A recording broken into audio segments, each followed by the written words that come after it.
जय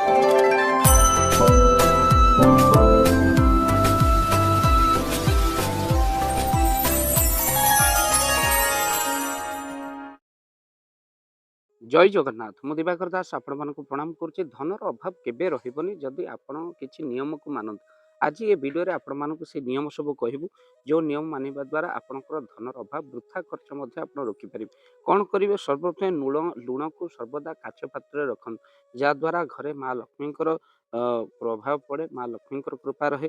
आ तो सहित से आपण जदि 5टी लवंग पकाई रखते केबे भी धनर अभाव हुए। लुण रे काच बोतल रखी किसी लवंग 5टी लवंग ता देहरे पकई दिंतु। द्वितीय हूँ रोसई घरे केबे भी कांदिबा कथा नु। अनेक नारी माने कष्टटा रोसई घरे ही से माने कौन करती ना कष्टटा को अनुभव करी रोसई घरे ही कांदती। किसी परिवार लोक कहले, स्वामी कहला, शाशु शशुर कहले रोसई घरे भूल रे कांदिबा कथा नु। कहीं रोसई घरे कांदिले माँ लक्ष्मी असंतुष्ट हुअंती, तेणु लक्ष्मी घर छाड़ी पलांती। तेणु से घर सब अभाव गुड़े थाए। जो स्वामी स्त्री को हाथ उठे थाए आ स्त्री जाए रोसई घरे कांदी थाए। जिते रोजगार कले भी से स्त्री को जमा भी स्वामी को जमा भी अंटू न थाए। कहीं से स्त्री को कंदे कांदीबाटा रोसई घरे स्त्री रही। तेणु रोसई घरे कांदिले जमा भी से घरे केबे भी किसी अंटे ना। से स्वामी कांगाल हो जाए जदि स्त्री को अत्याचार करे और स्त्री रोसई घरे कांदे। तेणु रोसई घरे केबे भी कांदिबा कथा न। तृतीय हूँ घरे सर्वदा आपण क्यों जिनस रखिए आपण सब भरपूर रखु घरे। आपण चाउल चाउल अभाव रखिए जे चाउल सरिले चाउल आसबन। चाउल किछि चाउल थाई आपण चाउल घर को आणतु। तार सहित अटा अटा आज सरी जाइए काली अटा आण। अटा सरिबा पूर्व आपण अटा आनी घरे रखु। तार सहित हलदी हलदी सारिला परे हलदी मगातु नहीं। हलदी किसी डबारे थी आप हलदी आनी। लुण से घर सारीदे आपंकर दारिद्रता दोष जन्म। तेणु लुण के घर सारंतु नहीं। तो सहित गुरुवार दिन माँ लक्ष्मी को आप 5 खंड गोटा हलदी अर्पण करूँ। जदि घरे लक्ष्मी फोटो अच्छी आप 5टी हलदी को धोई दिंतु। भल कि खंड हलदी माँ चरण में थोई दिंतु। प्रणाम करूँ लक्ष्मी फोटो सामने। से हलदी को चाउल रखुवा जगार आप रखी दिंतु। देखिए तापर दिन चाउल रखुवा जगार से हलदी चाउल बस्तार से हलदी को पकई दिंतु। जहाद्वारा माँ लक्ष्मी कृपा है। अल्प आप खाद्य रांधिले बहु लोक खाइबे। एमती भी किसी अच्छा माँ मैंने अनुभव करेंगे।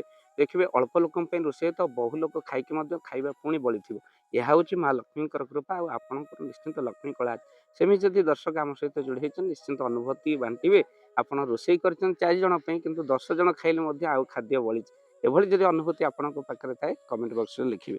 भक्तबंधु खाली सेतिकी नुहे आप मन रखि था। तो सहित रुटी केबे गणी करी आप बनातु। अनेक माँ मानकर खराब अभ्यास से माने कौन 4टा गुला 5टा गुला 6टा गुला मैंने गणिकी बनइबे। जमा अटा चकड़ी देवे तापर आप रुटी जितिकटा है से आप माँ अन्नपूर्णा रोष हमें। तेणु से आपड़ एति अटा जे रुटी गणी 6 पट करेंगे 7 पट करेंगे न रुटी किसी अर्थात कहबार अर्थ रुटी किसी बड़े करूँ जहाद्वारा सका काऊ कुकुर को आपरे।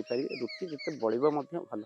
वीडियो को शेयर करेंगे। चैनल जदि नुआ चैनल को सब्सक्राइब कर दिंतु। भाव दिवाकर चैनल आपण मान चैनल तो से किसी अजणा कथा को शुणा यही चैनल माध्यम ये वीडियोटी बहु गुरुत्वपूर्ण। से शेयर करवा आपणकर कार्य रहा। देखा मात्रे आपणकर बंधु बांधव कंटाक्ट ग्रुप जी अच्छा शेयर कर दिंतु ना। एक निहाती मानवा दरकार। जय जगन्नाथ। जय जगन्नाथ। धन अर्जने धर्म करी धर्मे प्राप्त नरहरि। जदि आपण मानक धन कौन गरीब असहाय रोगी मान सेवारे लगी पारा जानतु आपणकर रोजगार सार्थक हो गला। आपणक धनर मध्य बहुत महत्व रहिला। तो आज आपण माने जदि चाहूँगी आपणकर से धन महत कार्य लागू। जेमिति कि आमे गोटे आम्बुलांस करिचु जो आम्बुलांस प्रतिदिन किसी असहाय रोगी मान मेडिकल रे पहुँचाए। किसी गरीब अनाथ शिशु मान आमे वस्त्र दान करूँ। किसी रोगी मान पाखरे पहुँचू जो माने बहुत रोगरे पीड़ित से पाखरे आमे किसी अर्थ आ गरीब लोक मान सहायता प्रदान करूँ। ये किछि दिन पूर्व आपण माने सहयोग कले आमे मध्य किछि कंबल असहाय मान पाखरे जाई पहुँची बांटी थिलु। आपण को कृतज्ञता ज्ञापन करने सहित जदि आप चाहूँगी आपण धन आम द्वारा कौन महत्व कार्य लागू तो स्क्रीन रे चली नंबर रे निश्चिंत आपण कॉल करंतु। आउ आपण विवाह वार्षिक आपण पिला जन्म श्राद्ध रे जदि आपण दान करने को चाहूँगी आपण पुओ नाम झील नाम स्त्री नाम निश्चिंत भाव में आपण दान करें। स्क्रीन रे चली नंबर रे आपण कॉल करंतु। आमे दबू आपण को फोन पे नंबर जो फोन पे नंबर रे ଆପଣଙ୍କର ଦାନ ପହଞ୍ଚି ପାରିବ। ଆଉ ନିଶ୍ଚିନ୍ତ ଭାବରେ ଆପଣଙ୍କର ଦାନ କେଉଁ କାର୍ଯ୍ୟରେ ଲାଗୁଛି ତାର ମଧ୍ୟ ଭିଡ଼ିଓ କରି ଭାବ ଦିବାକର ଚ୍ୟାନେଲରେ ଆମେ ନିଶ୍ଚିନ୍ତ ଭାବରେ ପକାଇବୁ।